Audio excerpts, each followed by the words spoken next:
한화 이글스가 2025 시즌을 준비하며 다시 한번 선수단 정리에 돌입했습니다. 한화는 젊은 선수들 육성에 초점을 맞추고 경기에서 기회를 주며 키우고자 하는 움직임을 보이고 있으며 1차적으로 김강민, 이명기 등이 은퇴를 선언하며 베테랑 선수들도 한화를 떠났는데요. 한화는 제2의 야구인으로 유명했던 이 선수 또한 방출하며 2025 시즌을 준비하고 있습니다. 이와 관련된 소식 자세히 정리해드리겠습니다. 시청하시기 전에 구독과 좋아요 눌러주시면 영상을 만드는 데 많은 힘이 됩니다. 한화 이글스가 두 번째 선수단 정리에 나섰습니다. 이번에는 안타깝게도 한화의 1차 지명 투수도 포함되면서 1차 지명 선수들이 부진을 겪는 일명 1차 지명 잔혹사가 이어지고 있죠. 한화 구단은 1일 재계약 불가 선수 5명을 발표했는데요. 투수로는 오세훈, 신지후, 조은, 송성훈, 내야수로는 김민기가 명단에 올랐습니다. 구단은 이들 선수들에게 새로운 도전을 권하며 작별을 결정하게 되었는데요.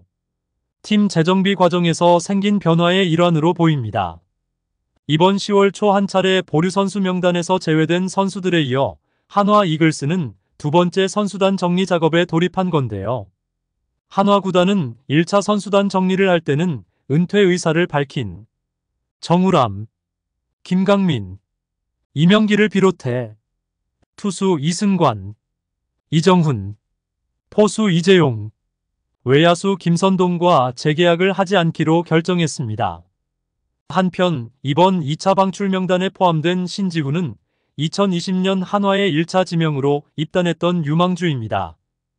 당시 최고 시속 150km의 강속구를 던지는 재능으로 기대를 모았으며 계약금으로 2억 2천만 원을 받았는데요. 하지만 이후 여러 차례 부상에 시달리며 안타깝게도 기량을 충분히 발휘하지 못하고 방출 명단에 오르게 되었습니다. 또한 신지후는 충남중과 북일고를 졸업했는데요. 특히 한화 원클럽맨이었던 한화의 주전 포수로 활약한 신경현 전 코치의 아들이라는 점에서 더욱 주목받았습니다. 이로 인해 이글스 부자라는 새로운 수식어를 얻기도 했는데요. 그러나 신지후는 한화에서 제대로 된 기량을 펼칠 기회를 얻지 못했습니다. 2021년 1군 무대를 잠깐 밟아 두 경기에 나섰으나 1탈 3진과 함께 비자책으로 2실점을 기록한 것이 전부였죠. 그의 커리어는 잦은 부상이 발목을 잡았는데요. 2022년에는 2군 경기조차 한 번도 출전하지 못했고 2023 시즌을 앞두고는 육성 선수로 신분이 전환되었습니다. 같은 해 2군에서 4월 말 한 경기 등판하여 3이닝 동안 2실점을 기록한 이후 또다시 부상을 당해 재활에 들어갔는데요. 올해에는 군 입대를 추진 중이며 시즌 중에는 2군 기록도 남기지 못했습니다. 결국 2022년부터 3년 동안 한 경기 출장한 기록만 남긴 채 한화로부터 방출 통보를 받게 되었습니다. 신지후의 방출로 한화의 1차 지명 잔혹사는 다시 이어졌는데요.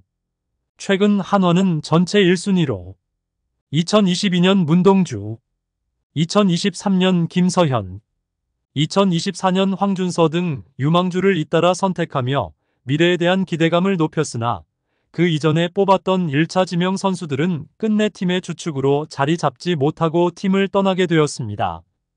한편 7년 동안 퓨처스리그에서 뛰었지만 끝내 1군의 부름을 받지 못한 선수도 있는데요. 제2의 정근우가 되는 꿈을 품으며 야구 인생을 이어갔지만 프로의 냉정한 현실은 그에게 잔인한 결과를 안겨주었습니다. 한화의 1차 지명 잔혹사가 계속되는 가운데 이번에는 김민기 또한 방출 명단에 이름을 올리며 아쉬움을 남겼는데요. 김민기는 덕수고 출신의 우투우탄 내야수로 2018년 신인 드래프트 2차 7라운드에서 전체 64순위로 한화의 선택을 받았습니다. 높은 순번은 아니었으나 175cm의 작은 체구에도 불구하고 야무진 타격과 강한 근성으로 팀의 기대를 모았는데요.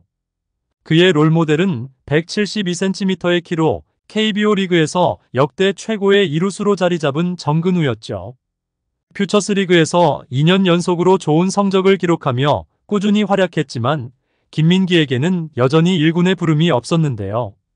주 포지션이 이루수인 탓에 1군에 마땅한 자리를 찾기 어려웠죠.